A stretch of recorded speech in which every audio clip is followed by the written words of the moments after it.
नमस्कार, प्रणाम, जय बद्री विशाल। तो दोस्तों, मकर संक्रांति बीत चुकी है और आज मैं हमारे एक बहुत ही खास मेहमान हैं जिनसे आपका परिचय कराएंगे थोड़ी देर में। उनके साथ मैं कुछ बातचीत कर रहा था। सत्य प्रकाश जी, सत्य प्रकाश जी हैं और उनसे मैं कुछ बातचीत कर रहा था तो मैंने सोचा कि एक नए शो की शुरुआत की जाए। मकर संक्रांति हिंदू लोगों में, भारत में बहुत ही अच्छे तरीके से मनाई जाती है। कुंभ का मेला भी लगा है, महाकुंभ 144 साल के बाद ऐसा संयोग आया है। तो दोस्तों, शो का नाम है द ब्रजेश राय शो। तो हमारे पहले मेहमान हैं सत्य प्रकाश जी। नमस्कार। तो बहुत बहुत स्वागत है सत्य प्रकाश जी का हमारे इस शो में। इनके बारे में मैं बताऊं तो ये बहुत अच्छे जर्नलिस्ट रहे हैं और उनकी जर्नी कुछ मेरी तरह ही रही है। जैसे मैंने इंजीनियरिंग के बाद सिनेमा में कदम रखा, उसी तरीके से इनकी जर्नी रही है दोस्तों। इन्होंने दैनिक जागरण, बहुत सारे पत्रकार में, बहुत सारे चैनलों में भी रहे, उनको गाइड किया और अखबारों में इनका बहुत योगदान रहा। बेवाक किस्म के पत्रकार रहे। मैंने इनसे पूछा आप किसी पार्टी को सपोर्ट तो नहीं करते, तो इन्होंने कहा मैं सपोर्ट करता हूं जनता को। तो मुझे लगा कि शो की शुरुआत इनसे ही करनी चाहिए। मेरे दिमाग में बहुत टाइम से था, क्योंकि सच कहें जो हमारा शो है वो तो थोड़ा छोटा कर दिया मैंने, और उसमें मैं आपको कुछ कुछ बातें कम अवधि में बताता हूं। लेकिन ये जो शो मैंने शुरू किया, द ब्रजेश राय शो, इसमें आपको बहुत डिटेल में जानकारी मिलने वाली है और पूरा शो देखिएगा। बहुत ही उम्दा जानकारी हमारे सत्य प्रकाश जी के साथ मिलने वाली है। तो बहुत बहुत स्वागत है सत्य प्रकाश जी। तो हमारे दर्शकों को अपने बारे में बताइए और फिर हम लोग चर्चा को शुरुआत। ब्रजेश जी, बहुत बहुत धन्यवाद, आपने मुझे बुलाया आज अपने पहले शो में जी। और मेरी जर्नी झारखंड के एक छोटे से गांव से शुरुआत होती है जी। और जो कि हजारीबाग ज़िले में है। जी। और मेरी एजुकेशन बहुत सिंपल साधारण स्कूल में हुई। जी। फिर उसके बाद मैंने ग्रेजुएशन किया इकोनॉमिक्स ऑनर्स, फिर मैंने मास्टर ऑफ मास कम्युनिकेशन किया। जी। और मैं करीब 8 साढ़े 8 वर्षों तक दिल्ली एनसीआर में पत्रकारिता में रहा, जिसमें मैं दैनिक जागरण में रहा, हिंदुस्तान टाइम्स में रहा, फिर मैं रांची पायनियर अखबार में भी रहा। और जर्नलिज्म के दौरान ही मैंने ये सोच लिया था कि मुझे कुछ एडवोकेसी फील्ड में जानी है, क्योंकि मैं लीगल बीट्स भी देखता था। एजुकेशन को थोड़ा बढ़ाऊं, हाँ, थोड़ा सा इम्प्रूव करूं, क्योंकि एक छोटे से शहर से आया मैं, और जो ड्रीम होती है वो हमारी भी ड्रीम थी कि कुछ डिफरेंट करने की। और यही सोच के फिर मैं अपने जॉब के साथ साथ मैंने एजुकेशन को भी साथ साथ कंटिन्यू रखा। फिर मैंने एलएलबी की, एलएलएम किया और मैं पीएचडी, अभी हमारी लास्ट स्टेज पे थीसिस जमा होने हैं। पीएचडी किससे कर रहे हैं? मेरी जो पीएचडी है वो लॉ में है और मेरा जो टॉपिक है वो बहुत इंटरेस्टिंग टॉपिक है जी। और पूरी दुनिया आज इस चीज से जूझ रही है, हर आदमी जूझ रहा है, शायद आप भी अफेक्टेड होंगे। साइबर क्राइम के ऊपर मैं रिसर्च कर रहा हूँ कि साइबर फ्रॉड में जो क्या लॉ है, साइबर फ्रॉड की जो टेक्निक है वो क्या है और कैसे जनता को निजात मिल सके, इस पे मैं रिसर्च कर रहा हूँ। और कई चैनलों में आपने मुझे देखा होगा, मैं डिबेट्स में भी आता हूँ, मैं आर्टिकल्स भी लिखता रहता हूँ अभी भी, क्योंकि जर्नलिज्म बैकग्राउंड से एडवोकेसी में आया तो वो चीज़ें खत्म नहीं हो पाई, वो लगातार चल रही है। और पिछले 12 साढ़े 12 वर्षों से कंटिन्यू मैं एडवोकेसी में हूँ। Delhi high court, district court, NGT, CAT के मैटर्स मैं करता हूँ और एक पार्ट टाइम आप कह सकते हैं कि आर्टिकल लिखता हूँ, कुछ सोशल वर्क्स करता हूँ, इन सब चीज़ों में इन्वॉल्व रहता हूँ। बहुत बहुत मतलब आपकी जानकारी से हमारे दर्शकों को बहुत सारी चीज़ें मिलने वाली हैं। हमारे शो में सुप्रीम कोर्ट के एक एडवोकेट आए थे, श्री भूपेंद्र सिंह जी, और उन्होंने कई सारी बातें बताई थी और उससे हमारे दर्शकों को बहुत सारा ज्ञान मिला था। तो मैं आपसे बात करना चाहूँगा कि आजकल अभी जो हमारे देश का माहौल चल रहा है वो एक अलग तरीके का माहौल है। और अगर आप देखेंगे, क्योंकि मैं पेशे से इंजीनियर हूं, और अभी डॉलर की कीमत 86 रुपए से भी ऊपर उठ गई है। तो कहां ये सरकार जब आई थी 2014 में तो कहते थे कि उस समय मेरे ख्याल से 58 रुपए 2014 में डॉलर आसपास था। तो हमारी जो भी प्रेजेंट सरकार है, क्योंकि इस शो में हम किसी का नाम नहीं लेते, तो उन्होंने कहा था जी हम डॉलर को और नीचे लेके आएंगे। नीचे तो क्या, डॉलर तो अब 86 रुपए पार हो रहा है। तो मैं चाहता हूं कि आप अगर इस बारे में कुछ नॉलेज रखते हो जी बिल्कुल। तो थोड़ा हमारे दर्शकों को समझाइए इससे क्या हाँ, इम्पैक्ट आएगा। देखिए मैं खुद इकोनॉमिक्स का छात्र रहा हूँ। अब इसलिए पूछा मैंने आपसे मैं इस ग्रेजुएशन मैंने इकोनॉमिक्स ऑनर्स किया सवाल। हुआ जी, है। जी, और जो इंटरनेशनल मार्केट है, अभी आप पूरे विश्व में देखेंगे पिछले 8 से 10 वर्षों से पूरे विश्व में डिफरेंट डिफरेंट कंट्रीज के बीच वॉर चल रही है। जी, जैसे रसिया यूक्रेन है, आप जापान और नॉर्थ कोरिया के बीच भी डिस्टरबेंस है, भारत पाकिस्तान के बीच भी रिश्ते उतने अच्छे नहीं हैं, भारत चाइना के बीच रिश्ते अच्छे नहीं हैं, इवन भारत बांग्लादेश के बीच पर रिश्ते होना अच्छे चाहिए, नहीं हैं। सरकार को देखना तो चाहिए। जो इंटरनेशनल मार्केट है वो जी। इंटरनेशनल मार्केट एकदम इंस्टेबल मार्केट है। जी, जिस प्रकार से शेयर मार्केट नीचे जा रही है, केवल भारत की शेयर मार्केट नहीं, अंतर्राष्ट्रीय शेयर मार्केट, न्यूयॉर्क है, बीजिंग शेयर मार्केट है, सब कंट्री के शेयर मार्केट में देखिए आज के टाइम में अगर आप देखें तो इकोनॉमी में जो इम्पैक्ट हो रही है वो वॉर की वजह से बहुत बड़े इम्पैक्ट में है, पूरे तो मैं- वर्ल्ड में एक तरीके से मैं एक disturbance मिनट आपको रोकना चाहूंगा क्योंकि मैं इंजीनियर हूँ पेशे से, तो मैं थोड़ा और आगे आपकी बात को बिल्कुल। बढ़ा दूं कि अमेरिका में ट्रंप राष्ट्रपति बनने वाले हैं। बिल्कुल। और बहुत एक ऐसी बात बताने जा रहा हूं आपके साथ, दर्शकों को भी शेयर कर लेंगे हम लोग। ट्रंप ने बोला है कि हम ग्रेटर अमेरिका बनाएंगे। जी बहुत ध्यान से सुनिएगा। और उन्होंने ऑफिशियली ये बयान दिया है कि कनाडा और ऐसे कई सारे देशों को मैं ग्रेटर जो अमेरिका। अमेरिका में मैं मर्ज कर दूंगा। जैसे ग्रेटर नोएडा है, ग्रेटर फरीदाबाद है, ऐसे में मर्ज कर दूंगा। तो मुझे ऐसा लगा कि हम आज थोड़ा इस पे बात करें। बिल्कुल। इससे भारत को क्या नुकसान होगा मुझे नहीं मालूम, लेकिन एक चीज मैं आपको बताऊं कि जब भी वो डॉलर को मजबूत किए जा रहे हैं, ये उनकी स्ट्रेटेजी है। मैं अपने इस शो के माध्यम से आपके और मेरे माध्यम से दर्शकों को और सरकार को भी मैं बताना चाहूंगा कि, और बहुत साइंटिफिक डेटा है, आज 86 रुपए से ऊपर डॉलर है। जी अमेरिका अपने जो उनका डॉलर है उसको मजबूत कर रहा है और धीरे धीरे वो मजबूती की तरफ चलता चला जाएगा। लेकिन आज की डेट में अगर आप बात करें तो भारत को उस दिशा में काम करना चाहिए। हमारे एक इकोनॉमिस्ट थे मनमोहन सिंह जी, लोग कहते हैं देखिए उन्होंने कैसा काम किया, कुछ असहमतियां थी तभी वो चेंज हुए, हम सबकी असहमतियां थी, लेकिन इकोनॉमिक्स में उन्होंने बहुत ही जबरदस्त काम किया था। देखिए रिसेशन था, मैं आपको बता दूं, रिसेशन था। रिसेशन के टाइम में भारत पे इंपैक्ट उन्होंने उसका प्रभाव नहीं पड़ने दिया और वो 90s में भी वो उसको लेके आए और देश के प्रधानमंत्री बने। 2 रुपए के कलम से वो अर्थशास्त्री थे और उन्होंने इस देश को किया। तो बहरहाल मैं सिर्फ इतना बोलना चाहता हूं सरकार को, ये हमने ज्ञान दे दिया, बाकी सूचना सरकार को है कि डॉलर को थोड़ा सा ना पैसे, क्योंकि जब आप, मैं इंजीनियर हूं इसलिए मैं आपसे बातचीत कर रहा हूं, जब आपका पैसा डॉलर के मुकाबले कम हो जाएगा ना तो आपका जो एक्सपोर्ट है वो कम होने लग जाएगा। देखिए एक चीज मैं कहना चाहता हूँ इसमें, जो आपने बात की उसमें मैं ऐड करना चाहता हूँ। जी प्लीज। देखिए भारत की जो इकोनॉमी है वो एग्रीकल्चर बेस्ड, जी बहुत बड़ा, हाँ बड़ी बात। साथ ही साथ आज के समय में एग्रीकल्चर पे निर्भरता कम हो रही है। अगर आप पिछले 10-12 वर्षों में अगर आपने देखी होगी तो एग्रीकल्चर पे निर्भरता बहुत कम हो रही है। जैसे पंजाब हमारा एग्रीकल्चर स्टेट था, पंजाब से माइग्रेशन जिस लेवल में भी, पश्चिमी उत्तर प्रदेश, यहाँ पे जिस प्रकार से डेवलपमेंट, अपना बिहार हो गया, झारखंड, उत्तराखंड, उड़ीसा, छत्तीसगढ़, जी माइग्रेशन बड़े लेवल पे जी। और भारत से जो ज्यादातर माइग्रेशन हुई वो हुई कनाडा, अमेरिका और गल्फ कंट्रीज। तो गल्फ कंट्रीज में जो वहां की इकोनॉमी और वहां की जो मुद्रा है, लोगों को इनकम जो है वहां की मुद्रा में हुई। तो गल्फ की जो मुद्रा है, अगर कोई व्यक्ति भारत से गल्फ कंट्री जाता है और वहां कमाता है तो वहां की मुद्रा को वो चाहता है कि मैं जो अमेरिका की मुद्रा है उसमें कन्वर्ट करूं। जी। तो अमेरिका की मुद्रा में कन्वर्जन पूरे वर्ल्ड वाइड सबसे अधिक हो रही है। इवन कनाडा में डिस्टर्बेंस है, रशिया और मैंने आपको बताया यूक्रेन के बीच है। उसी प्रकार आपने आर्मेनिया और अजरबैजान के बीच में वॉर सुना होगा, बीच में वॉर हो गया था। तो छोटे छोटे कंट्रीज के बीच जो वॉर, जैसे इराक, ईरान, इराक का तो पूरा एक तरीके से आपके इकोनॉमी खत्म हो गई। ईरान में डिस्टर्बेंस है, वहां पे खामैनी को जिस तरीके से मारा गया।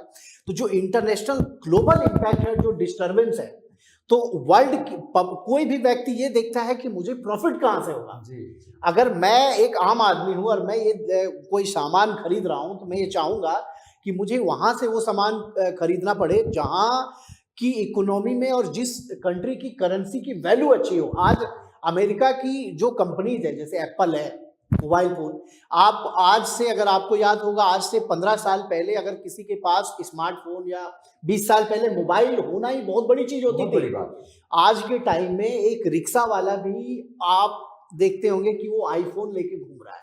मैं एप्पल की बात बता दूं, एप्पल को मैं सल्यूट इसलिए करता हूं क्योंकि सरकारों ने एप्पल से डेटा मांगा, एप्पल ने मना कर दिया हमारी पॉलिसी नहीं है। बिल्कुल। और मैं वहीं पे बोल रहा हूं, जो हमारे मस्क साहब हैं उन्होंने डेटा प्रोवाइड कर दिया। बिल्कुल। अब आप अपनी बात को आगे बढ़ाइए। और दूसरी चीज, हाँ बोलिए। जो आपने इकोनॉमी पे बात की थी कि डॉलर क्यों मजबूत हो रहा है और भारत की करेंसी क्यों कमजोर पड़ रही है। देखिए भारत की इकोनॉमी से आप अगर देखेंगे तो जिस प्रकार से पिछले 12-13 वर्षों में इंटरनेशनल जो पॉलिसी रही है भारत की, जैसे क्रूड ऑयल भारत ने रसिया से खरीद लिया, जब पूरा वर्ल्ड नहीं कर, भारत ने रसिया से क्रूड ऑयल खरीद के भारत ने उसी कंट्रीज को बेचा जिस कंट्री ने रसिया पे बैन लगाया था। ये समझने वाली बात, ये बहुत टेक्निकल चीज है। भारत की जो अर्थव्यवस्था है वहां पे करेंसी आई है। और अब आपको मैं समझाता हूं कि जो भारत का डॉलर के मुकाबले जो रुपया है वो क्यों कमजोर पड़ रहा है। आप देखेंगे कि आने वाले, मैं कहता हूं कि आने वाले 2.5 से 3 वर्षों में जिस प्रकार से भारत की पॉलिसी चल रही है और जो हमारे पड़ोसी देश है, जैसे कि एक कन्फ्रंटेशन तैयार हो रही है अमेरिका के खिलाफ जी। वो कन्फ्रंटेशन कौन सी तैयार हो रही है? चाइना, भारत और रसिया।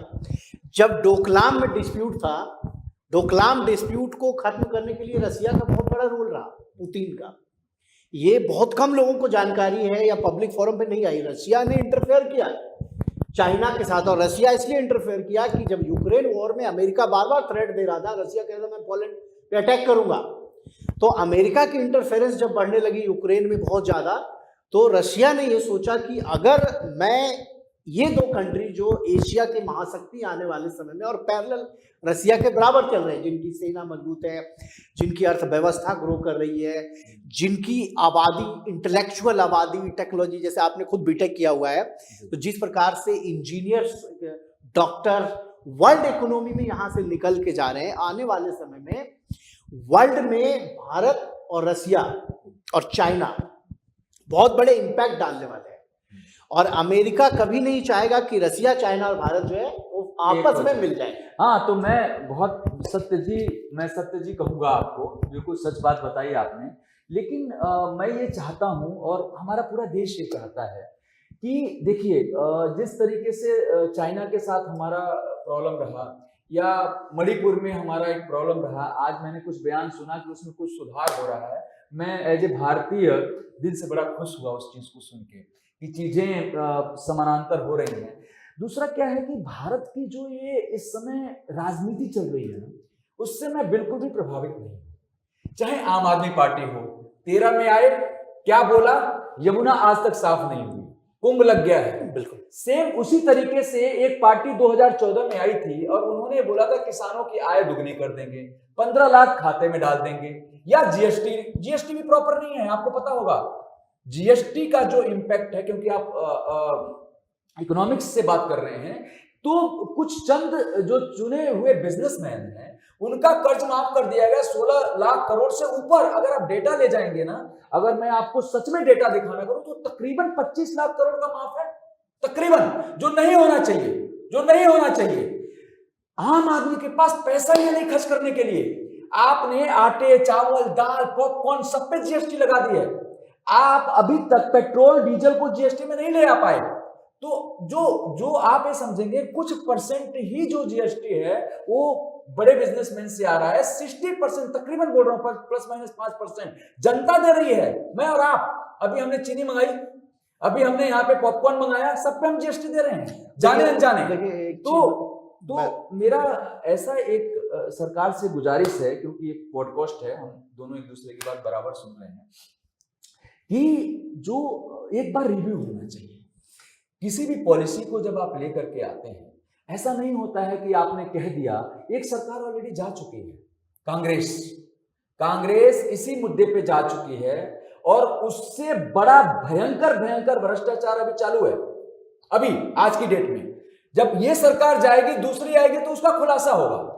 मेरे कहने का मतलब सिर्फ इतना है कि सरकारें कोई भी हो, एक केजरीवाल जी थे, आए हमारे यहाँ, आप अभी यहाँ पे दिल्ली में हम लोग स्टूडियो में बैठे हुए हैं, नोएडा में स्टूडियो में बैठे हुए हैं, या कहीं पे भी हम जाकर के देखें, मैं तो दोनों जगह शो करता हूं, आपको होर्डिंग पे चारों तरफ से केजरीवाल जी नजर आएंगे। देखिए आप, और उन्होंने अपना सारा पैसा होर्डिंग और बोर्डिंग पे लगा दिया है। और मैं आपको बताऊं, एक पर्सन है, मैं नाम नहीं लेना चाहूंगा, करोल बाग में रहती हैं, पिछले 70 साल से वो लोग अपना ऐसा पॉलिथीन डाल के रह रहे हैं। कितने साल से? 70 ईयर। वो बुढ़ी हो गई है, वो लेडीज जो हैं करोल बाग में, मैं मिल के आया हूं उनसे, बुढ़ी हो गई है और 70 साल से सरकार क्या करती है? 5 किलो राशन दे देती है उनको। घर नहीं दिया, घर नहीं दिया। घर ये लोग सिर्फ अपने लोगों को देते हैं। आप डीडीए के फ्लैट देख लो जाकर के, जो जरूरतमंद एक्चुअली है ना दिल्ली के अंदर या कहीं पे भी, पूरी आप इंडिया में ले लो, आप झारखंड से आते हैं, मेरे मित्र हैं मुंबई में, बहुत सारे फिल्म सिनेमा से जगत से आते हैं। आपने अडानी जी को पूरा का पूरा दे दिया कि बांग्लादेश में दीजिएगा। मैं ये नहीं कहता हर सरकारें, सारी की सारी सरकारें, सत्य जी, क्योंकि आप सत्य बोलते हैं, सत्य प्रकाश जी, सारी की सारी सरकारें, मेरा रिक्वेस्ट है इस पॉडकास्ट के थ्रू, बाकी हम इसके बाद दूसरे मुद्दे को लेकर के आएंगे, कि एटलीस्ट जनता को भी तो ध्यान में रखो, देश की इकोनॉमी को तो ध्यान में रखो। देखिए आपने 3 बातें उठाई महत्वपूर्ण, तो मैं पहले जो सबसे पहले आपने उठाई कि दिल्ली में आम आदमी पार्टी और 2013 में एक पार्टी आती है। देखिए, जिस पार्टी की उद्भव ही भ्रष्टाचार के खिलाफ हुई हो और उसके मुखिया ही भ्रष्टाचार में अगर फंस गए, चाहे जो भी बात रही हो, देखिए अगर आप पे कोई आरोप लग रही है तो कहीं ना कहीं एक पूरी एक एजेंसी है, पूरी एक एस्टैब्लिशमेंट है, पूरा एक सिस्टम है। और दिल्ली में जो आपने वादे किए, जिस प्रकार से कि मैं दिल्ली को टोक्यो बना दूंगा, दिल्ली को वर्ल्ड क्लास सिटी बना दूंगा, करीब करीब 20 साल होने को है दिल्ली में मुझे जी। मैं जो 2000 दिल्ली में रहते हैं। हाँ, 2013 के पहले जो मैंने परिवर्तन देखी थी जी। अगर मैं सच कहूं तो 2013 से 2024 के बीच में मुझे बहुत खास चीजें परिवर्तित नहीं दी। शीला दीक्षित जी ने काम किया। हाँ, मैं आपको बताता हूँ, जैसे आप यहाँ की ट्रैफिक व्यवस्था को देखें, आप यहाँ की पार्किंग को देखें, आप यहाँ की साफ सफाई को देखें, आप यहाँ की मेडिकल व्यवस्था को देखें, आप इवन यहाँ की जो कोर्ट की इंफ्रास्ट्रक्चर है, मैं लॉयर हूं तो मैं वो भी बात रखना चाहता हूं कि कोर्ट की इंफ्रास्ट्रक्चर भी वो नहीं अच्छी बन पाई जो होनी चाहिए। नेशनल कैपिटल, देश की राजधानी है, अगर यहाँ की कोर्ट की इंफ्रास्ट्रक्चर, जो चीजें पूर्ववर्ती सरकार करके गई थी 2013 के पहले, उसमें कोई बहुत ज्यादा इंप्रूवमेंट नहीं हुई। इंफ्रास्ट्रक्चर ऐड कर दूं, बंगले सबने बनाए। केजरीवाल जी का बंगला अंदर से देखिए, मोदी जी का बंगला अंदर से देखिए, नीचे इन्होंने सेंट्रल विस्टा कोर्स कर दिया। लेकिन जो कोर्ट है, जो आपकी बात मुझे बहुत अच्छी लगी, और जो स्कूल है, कॉलेज है, फ्लाईओवर से वो नहीं बने अंदर। देखिए, आप चाहे अरविंद केजरीवाल की बात करें, चाहे नरेंद्र मोदी जी की बात करें, एक आम राय हो सकती है। देखिए, वो हमारे देश के प्रोमिनेंट लोग हैं, एक चीफ मिनिस्टर, एक प्राइम मिनिस्टर है। कभी भी मैं जनरली पार्टी को लेकर बात करते हैं। मैं ये कह सकता हूं कि देखिए, आप अगर देश का प्रतिनिधित्व और किसी राज्य के प्रतिनिधित्व कोई व्यक्ति कर रहा है, तो आपको ये मान के चलना पड़ेगा कि उस व्यक्ति के आसपास चीजें अच्छी हो। कम से कम आपका एक इम्पैक्ट जाता है कि अगर हमारा स्टेट का चीफ मिनिस्टर इस तरीके का लाइफ में रह रहा है, तो देखिए वर्ल्ड वाइड लीडर से उनको मिलना होता है। आप ऐसा तो है नहीं कि अरविंद केजरीवाल जी और नरेंद्र मोदी को कहेंगे कि जाके आप एक सिंपल फ्लैट ले लो और वहां रहो, क्योंकि बहुत सारे कंसर्न होते हैं इंटरनेशनल। एक चीज इंटरफेयर करूंगा थोड़ा सा, या तो आप रह रहे हो, कोई दिक्कत वाली बात नहीं है, आपने 24 करोड़ 30 करोड़ जो भी खर्च किया, आप बोलो कि जो मैंने खर्च किया, आपको कोई हक नहीं पहुंचता कि आप बोलेंगे मैं वैगनार लूंगा। तेरा याद करिए, बिल्कुल, मैं कोई सिक्योरिटी नहीं लूंगा, मैं ये नहीं लूंगा। आपके देश की जनता भूखी मर रही है और आप महलों में रहेंगे, अरे आपको जो बेसिक चाहिए आपको मिला हुआ है, आपको उस समय नहीं कहना चाहिए। देखिए बच्चों की कसम खाई किसी ने, हाँ, किसी चीफ मिनिस्टर ने, देखिए कि मैं ये सब कुछ नहीं करूंगा। जहां तक अरविंद केजरीवाल जी की बात है, अरविंद केजरीवाल जी ने वो काम किए जो उन्होंने प्रॉमिस किए थे कि मैं नहीं करूंगा। हाँ, वो सारे काम किए। जैसे पहली बात उन्होंने कहा कि मैं बंगला नहीं लूंगा, मैं सिक्योरिटी नहीं लूंगा जी। उन्होंने यहां तक कहा था कि मैं अगर चीफ मिनिस्टर बनूंगा तो मैं कोई स्पेशल और प्रिविलेज कैटेगरी का व्यक्ति नहीं होगा, आम व्यक्तियों के बीच में जाऊंगा। हाँ। मैं कांग्रेस पार्टी से समर्थन नहीं लूंगा। हाँ, वो सब किया, वो सारे काम उन्होंने किया। आपने एक सवाल और आपने जो है उसमें रखा कि जीएसटी के ऊपर, मैं आपको बता दूं जीएसटी की शुरुआत के लिए जो प्लानिंग बनी थी, आपने माननीय पूर्व प्रधानमंत्री श्री मनमोहन सिंह जी का नाम लिया, इनके सरकार में ही जीएसटी की नींव रखी गई थी। नींव जब इन्होंने रखी तो उनकी क्या पॉलिसी थी, क्या प्लानिंग थी, क्या व्यवस्था उनको बनानी थी, वो चीजें तो जनता के बीच में बहुत डिटेल में नहीं आ पाई। लेकिन जब जीएसटी की शुरुआत हुई, जिसको कांग्रेस नेता राहुल गांधी जी कहते हैं गब्बर सिंह टैक्स, तो जीएसटी की जब शुरुआत हुई तो लोगों को ये लगा था, हम जैसे लोगों को, आपको भी लगा कि जीएसटी से जो डिलीवरी सिस्टम है, जो टैक्सेशन सिस्टम है, वो अच्छी होगी। लेकिन मैं ये मानता हूं कि जीएसटी के आने के बाद करप्शन पूर्ववर्ती जो टैक्सेशन सिस्टम थी उससे अधिक है। क्योंकि आज के समय में मैं एवरीडे देखता हूं, जब भी मैं अखबार खोलता हूं, जीएसटी की यहाँ रेड पड़ी, जीएसटी कमिश्नर अरेस्ट हुए, असिस्टेंट कमिश्नर अरेस्ट हुए, जीएसटी में इतनी चोरी हुई, एक व्यापारी ने फर्जी कंपनी बना लिया, एक चार्टर्ड अकाउंटेंट अरेस्ट हुआ। तो ये जो खबरें आती है ना, ये आम आदमी तक नहीं पहुंच पाती। लेकिन आपने जो बात कही कि जीएसटी कहीं ना कहीं गड़बड़ झाला है, मैं इस बात को मानता हूं कि जीएसटी में बड़े स्तर पे सुधार की जरूरत है। क्योंकि जीएसटी को अगर इंप्रूव नहीं किएगा, जो आपने बात कही ना कि हमारी करेंसी क्यों घट रही है, जी। अगर आपकी टैक्स, देखिए किसी भी कंट्री को, मैं अर्थशास्त्र का छात्र हूं, अगर किसी भी कंट्री की टैक्सेशन सिस्टम अच्छी होगी, एग्रीकल्चर अच्छी होगी, मैन्युफैक्चरिंग अच्छी होगी, एम्प्लॉयमेंट अच्छी होगी, तो वो कंट्री ऑटोमेटिक, आज हम जिस कंट्री की बात कर रहे हैं यूनाइटेड स्टेट ऑफ अमेरिका, वहां पे क्या है, वहां डिलीवरी सिस्टम अच्छी है, टैक्सेशन सिस्टम अच्छी है, लॉ अच्छी है, इम्प्लीमेंटेशन अच्छी है, एग्रीकल्चर में उन्नत टेक्नोलॉजी की बात होती है। कनाडा क्या है, कनाडा की जो एग्रीकल्चर सिस्टम है वो वर्ल्ड में टॉप की है।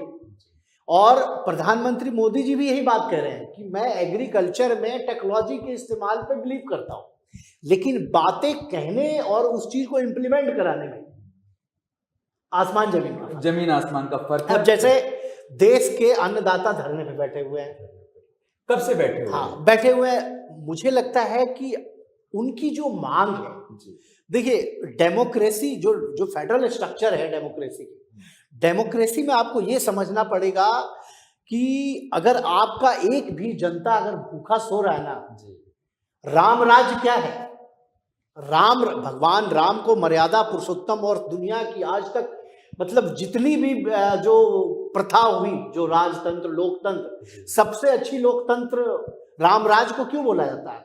क्योंकि राम राज की एक ही प्रिंसिपल थी कि कोई भी जनता दुखी ना हो और कोई भूखा ना सोए। और मेरी अगर कोई शिकायत करता है, इसके मतलब मैं कहीं ना कहीं, भगवान राम ने लंका जीतने के बाद जब अयोध्या वापस आए, एक किसी निवासी के कहने पे उन्होंने राजपाट छोड़ दिया। क्यों? पत्नी को निकाल दिया। हाँ, मतलब माता सीता को उन्होंने जो है घर से निकाल दिया। उनको ये लगा कि अगर आपके राजा के ऊपर कोई कलंक है, इसके मतलब राजा से प्रजा खुश नहीं। तो मैं इसको हमारी बहुत अच्छी बातचीत हुई, मैं कंक्लूड करूंगा। रामराज से मुझे याद आया कि हमारे पीएम साहब की भी बात की हमने, कुछ सुधार की बहुत जरूरत है। लेकिन अभी पीएम साहब ने एक पॉडकास्ट में बहुत अच्छी बात कही है कि आज उन्होंने मान लिया, पहले वो बोल रहे थे कि मैं मतलब बायोलॉजिकल नहीं आया हूं, एक बड़ा चर्चित शो उनका आया था। फिर उसके बाद उन्होंने अभी एक पॉडकास्ट में माना है कि नहीं, मैं भी इंसान हूं और मुझसे गलतियां होती हैं। चलो अच्छा है, शुरुआत की आपने, तो जो गलतियां हुई हैं किसी भी सरकार से, वो गलतियों को हम लोग ठीक करें।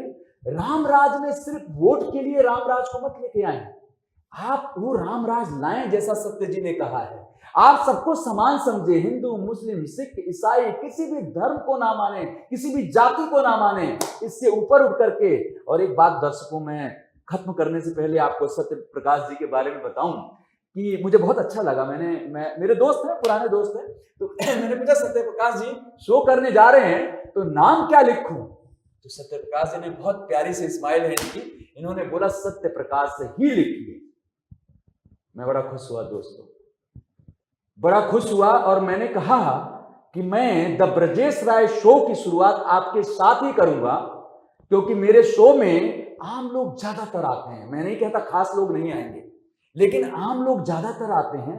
और इसी के साथ हम लोग दर्शकों से विदा लें और फिर आपके साथ एक शो करेंगे कुछ टाइम बाद। बहुत बहुत धन्यवाद दर्शक। धन्यवाद।